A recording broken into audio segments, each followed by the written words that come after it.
Welcome to Tim's Antique Trains. Welcome back. Today I'm going to show you the progress on my HO layout.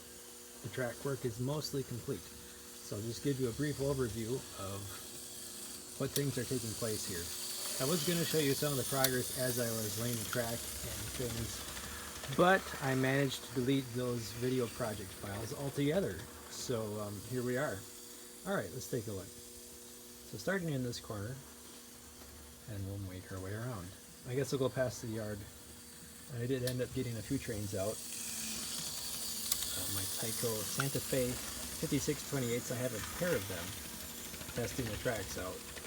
So the outside loop goes all the way up against the wall, and then I have a relatively short yard. I wish it would be longer, but it can't be. It's just the way it worked out.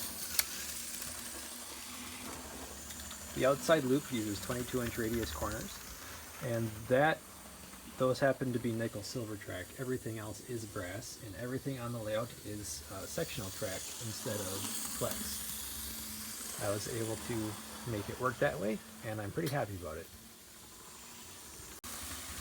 So in this corner here, I'm going to build a small tunnel eventually. It's probably the last thing that will be built on this layout actually. So for now I can run these trains as is.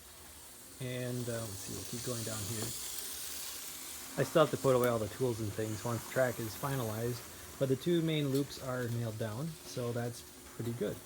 Over here I was able to get the bridge section installed and completed enough to operate.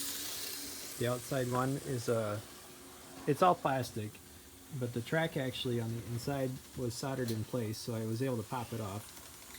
The track connectors were soldered, so I popped it off. It was hot glued down, and just put standard track over it, and it works fine. Then the next section is kind of neat. Before I got the new bridge, I was going to use these small ones for both loops. So I ended up, actually it's a little bit wider than the bridge, but that's okay.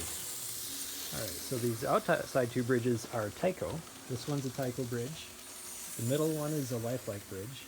And then this one's a Tyco as well, two different colors. I intentionally made the bottom of the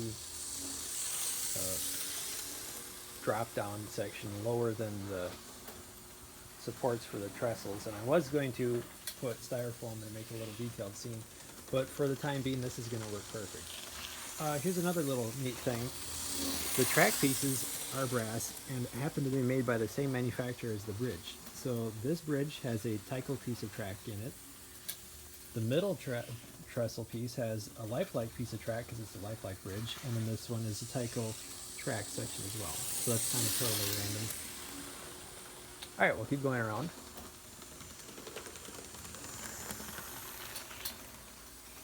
Now on this end I'll be able to build a small town. I'm going to have one more siding track running around.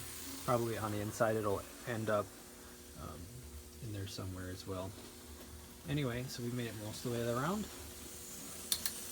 And my Tyco Santa Fe units are doing test laps.